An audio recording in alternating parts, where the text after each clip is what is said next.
La juventud es el único lujo que se gasta sin darse cuenta.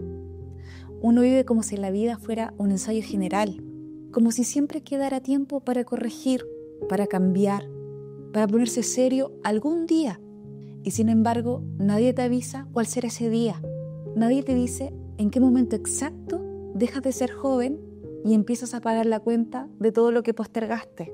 Cuando tienes 20 años, sientes que la vida te debe algo, que el futuro está garantizado, que puedes equivocarte 1000 veces porque el tiempo te va a perdonar siempre. Pero no es así, el tiempo no perdona, simplemente espera, silencioso, hasta mostrarte lo que hiciste con él. Y entonces ocurre lo que yo he visto en personas de 50, de 60, gente buena, gente inteligente, que un día despierta con una sensación extraña, la de haber corrido en círculos, la de haber vivido ocupada, pero no construyendo, la de haber dejado pasar lo mejor de su fuerza, de su energía, de su claridad, creyendo que más adelante habría tiempo. ¿Te imaginas lo que es mirar tu vida y darte cuenta de que no levantaste nada que te sostenga? De que pudiste haber sido alguien distinto, o si te fue bien, de que pudiste haberlo hecho antes. Ese tipo de preguntas no aparece a los 20. Aparece cuando ya no tienes el cuerpo, ni la energía, ni la frescura mental que tenías antes. Aparecen cuando lo que podrías haber construido sería justamente lo que hoy te falta. Estabilidad, propósito, una base sólida. Porque hay una verdad incómoda que casi nadie dice. La vida te permite ser irresponsable durante un tiempo, pero te cobra los intereses durante el resto de tus días. Y esos intereses duelen en silencio. Cuando comparan lo que eres con lo que podrías haber sido. Duelen cuando ves a tus hijos enfrentarse a la misma vida que tú viviste sin guía. Duelen cuando entiendes que algunos errores no se arreglan con dinero, sino con el tiempo que perdiste y no podrás recuperar. La juventud es eso, una fuerza que no sabes que tienes hasta que la pierdes. Y cuando llega la vejez, la pregunta ya no es ¿qué quiero hacer con mi vida?, sino que ¿qué hice? ¿Y por qué no lo hice antes? Por eso este tema es tan importante, porque es un reflejo para los mayores, pero también una advertencia para los jóvenes. No una advertencia moralista, no un aprovecha el tiempo de manual, no, es algo más real, más humano. Construye mientras puedas, porque algún día vas a necesitar lo que aún no has creado. Hay un momento en la vida que el arrepentimiento deja de ser un pensamiento pasajero y se convierte en un diagnóstico. No aparece de golpe, no grita, no acusa, simplemente se instala como una incomodidad silenciosa que te acompaña mientras te cepillas los dientes, mientras manejas, mientras miras fotos antiguas que ya ni reconoces. Ese arrepentimiento del que hablo no tiene que ver con decisiones concretas. No es debí haber aceptado ese trabajo o debí haber terminado esa relación antes. No, es algo más profundo. Es la sensación de que tu vida pudo haber tenido un lugar al que llegar y nunca lo dejaste crecer. Hace algunos años, investigadores de Cornell University entrevistaron a personas mayores sobre sus mayores arrepentimientos y lo que encontraron fue brutal. La mayoría no se arrepentía de los errores que cometió, sino de lo que nunca se atrevió a hacer. Proyectos que deseaban comenzar, caminos que querían explorar, versiones de sí mismos que postergaron hasta que ya no había cómo rescatarlas. No es un estudio sobre la vejez, es un estudio sobre la vida no vivida. Y lo interesante es que este vacío no aparece porque las personas no tengan sueños, sino porque tienen demasiadas opciones. El psicólogo Barry Schwartz habló de esto al estudiar la paradoja de la elección. Descubrió que mientras más alternativas tenemos, más fácil es quedarnos paralizados, porque elegir una cosa siempre significa renunciar a todas las demás. Y mientras más puertas ves abiertas, más duele cerrar alguna. Eso genera algo extraño. Incluso cuando eliges bien, te queda la sensación de que podría haber sido mejor. El arrepentimiento se vuelve una sombra permanente y la mente empieza a vivir comparando la vida real con vidas que nunca existieron. Por eso tanta gente siente un vacío creciente. No porque les falten sueños, sino porque sobran caminos posibles y falta decisión. Una vida sin decisiones firmes no es libertad, es un pasillo sin fin. Y ahí viene el golpe final. en la última etapa de la vida, cuando ya no queda energía para construir nada nuevo. El ser humano entra, como decía el psicoanalista Erik Erikson, en la fase de integridad o desesperación. Es el momento en que miras tu historia y evalúas si tiene sentido o no, si construiste algo o si simplemente sobreviviste a tus días. Es duro, pero muy real. Muchos hombres llegan a ese punto y se dan cuenta de que nunca construyeron una vida. Muchos se dedicaban solo a estar de fiesta o a pasarlo bien, otros solo trabajaban, pagaron cuentas, cumplieron obligaciones y dejaron que los años se fueran acumulando sin propósito. Respiraron, sí, pero no vivieron. Llegaron lejos en el calendario, pero no en la vida. Y cuando ese arrepentimiento aparece, por alguna extraña razón de la vida, siempre lo hace tarde. Aparece cuando las fuerzas ya no acompañan, cuando los sueños requieren más energía de la que queda, cuando el cuerpo ya no obedece con la misma facilidad, cuando estamos llenos de responsabilidades en el trabajo o con la pareja e hijos. Aparece cuando mirar atrás pesa más que mirar adelante. El arrepentimiento es eso, una alarma que suena demasiado tarde para quienes nunca construyeron nada, pero lo suficientemente fuerte como para advertir a quienes todavía están a tiempo.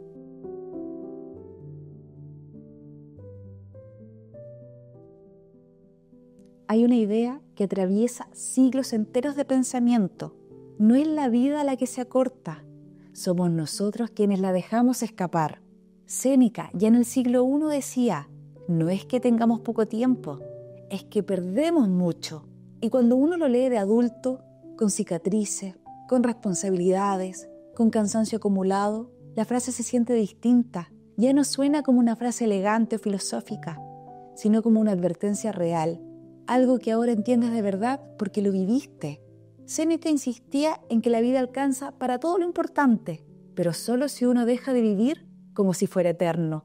Y lo interesante es que esto no lo escribió para jóvenes, sino para hombres que ya habían vivido lo suficiente como para darse cuenta de que el tiempo no era infinito. Después está mi amigo personal, Arthur Schopenhauer, en el siglo XIX, que tenía una mirada mucho menos amable. Para él, el verdadero problema de la juventud no era la inmadurez, sino la dispersión. La juventud, decía, se pierde en miles de pequeñas distracciones, y ese desorden, esa incapacidad de poner el alma en algo, termina costando muy caro, porque el carácter, según él, no se fabrica a los 50. Construir carácter se refiere a la forma en que toleras la frustración, tu capacidad de concentrarte y comprometerte, la manera en que respondes al fracaso, tus valores y la firmeza con la que los sostienes, la fuerza interna que te permite resistir cuando la vida aprieta. Y ese carácter se forma cuando tienes energía, cuando tienes impulso, cuando la vida aún no te ha desgastado. Si desperdicias esa etapa, lo que pierdes no son años, es estructura interna. Es la base emocional y mental que después te va a sostener o te va a hundir. Y luego está Kierkegaard, otro filósofo del siglo XIX, que hablaba de la desesperación, pero no de la desesperación dramática, no la tragedia gritada. Él hablaba de la peor desesperación de todas, la vida no vivida, esa sensación de querer ser uno mismo, pero demasiado tarde, de haber postergado tanto el momento de tomar una decisión real, que un día descubres que ya no tienes margen para tomarla, que tus posibilidades se achicaron, que el mundo ya no te espera, que tu yo más auténtico quedó atrapado en un futuro que nunca llegó. 3 filósofos, 3 épocas distintas, una misma advertencia: el tiempo que no usamos se cobra. Y no se cobra con días ni con horas, se cobra con sentido, con el peso de saber que pudiste haber sido algo más, con la incomodidad de sentir que no viviste del todo.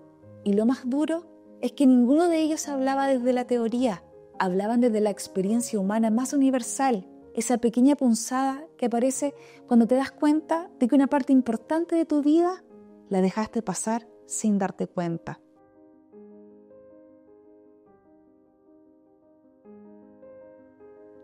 La juventud tiene un defecto maravilloso y trágico a la vez: la ilusión del tiempo infinito, esa sensación de que siempre habrá un mañana, de que puedes equivocarte 1000 veces, porque total, todavía eres joven.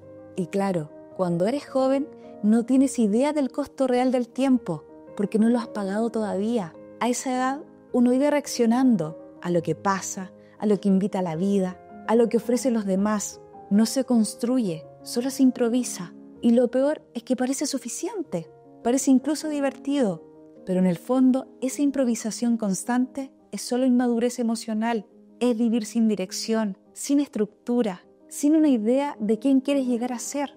La juventud te da un cuerpo fuerte, pero una conciencia floja. Y ese desbalance es peligrosísimo. En economía conductual hay un concepto que explica esto con una claridad brutal: el sesgo de presente. David Levsin, economista estadounidense y profesor en Harvard, lo describe como esa tendencia humana a valorar mucho más lo inmediato que lo importante. Es el impulso que te hace elegir placer hoy, aunque te cueste caro mañana. Es la voz interna que dice, ya veré después, aunque después casi nunca llega. Y además pasa algo curioso. Cuando tienes 20 años, perder el tiempo no duele, ni siquiera te da vergüenza, te parece normal. Te convences de que tienes derecho a estar desorientado, a no decidir nada, a vivir a la deriva, porque eres joven. Pero el cuerpo que hoy te acompaña, el que te permite desvelarte, correr, trabajar horas sin cansarte, ese cuerpo no dura. Y cuando la fuerza física se va, aparece algo que antes no tenías: conciencia. Una conciencia tan clara, tan precisa, tan despierta, que puede llegar a doler, porque es ahí, en esa edad en que ya no tienes el mismo impulso, cuando empiezas a ver el costo real de lo que no hiciste, la energía que no aprovechaste, el talento que no cultivaste, los años que se fueron sin construir nada que ahora te sostenga. Por eso hay una frase que, aunque dura, es completamente cierta. Un joven pierde tiempo sin culpa, un adulto pierde tiempo con vergüenza. La juventud se da el lujo de no ver el futuro, la adultez carga con el peso de haberlo ignorado.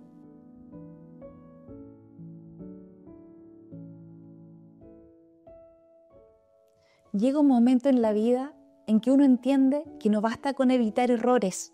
Hay que construir algo propio, algo que dure, algo que te sostenga cuando el cuerpo ya no pueda con todo. Y eso es algo que solo se aprende tarde, cuando ya no queda tanta energía para empezar desde cero. Por eso este mensaje también es para los jóvenes. La juventud no es un premio, es un préstamo y se paga con lo que construyas mientras aún tienes fuerza. No se trata de volverse adulto antes de tiempo, ni de vivir con miedo a equivocarse. Se trata de empezar a levantar los fundamentos de la vida que un día vas a necesitar. Porque cuando tienes 20 años puedes perder tiempo, pero cuando tienes 40, 50, ese lujo ya no existe. Y para quienes ya están ahí, para quienes sienten que la vida se les fue en distracciones, compromisos, trabajos que no querían o relaciones que no iban a ninguna parte, la salida sigue siendo la misma: construir, aunque sea tarde, aunque duela, aunque mires hacia atrás y te rompa un poco el pecho pensar en todo lo que dejaste pasar.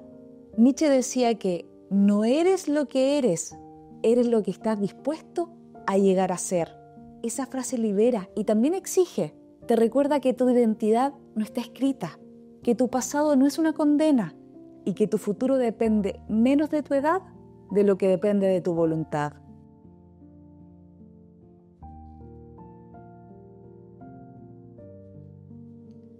La juventud se va sin pedir permiso.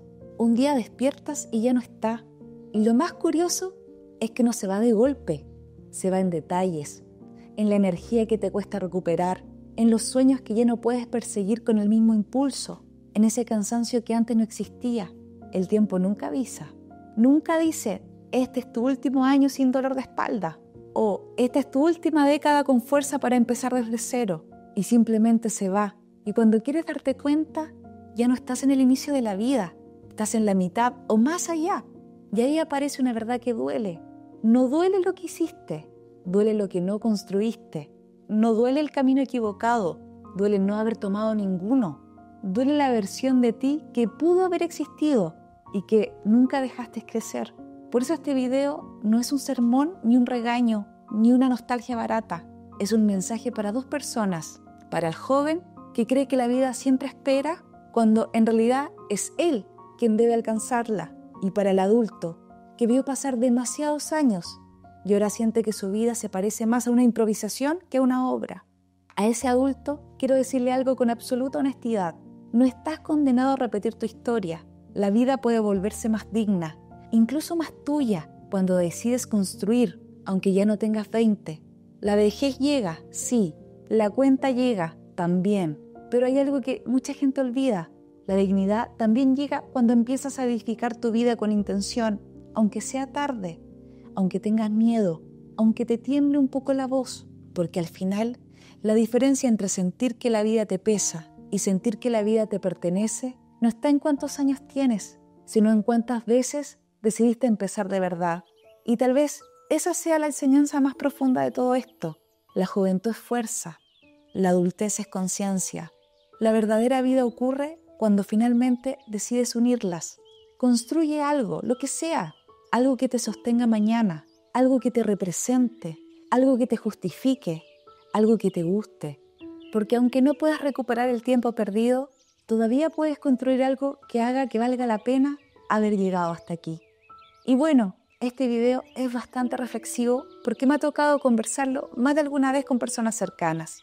Quizás muchos de ellos les hubiera encantado ver un video como este. A veces necesitamos decir las cosas de manera cruda, por muy dura que sean. Yo en lo personal prefiero una persona honesta que piense lo opuesto a mí en todo, que una persona a medias tintas que dice cosas por aquí, dice cosas por allá y al final, como se dice en Chile, no es ni chicha ni limonada. Yo me voy por el lado de la crudeza, aunque duela. Para finalizar, te invito a que me des ideas para hablar. Creo que sería entretenido hablar de temas que ustedes mismos me planteen. Así que espero la idea en tus comentarios. Y sin más, nos vemos en el próximo video. ¡Adiós!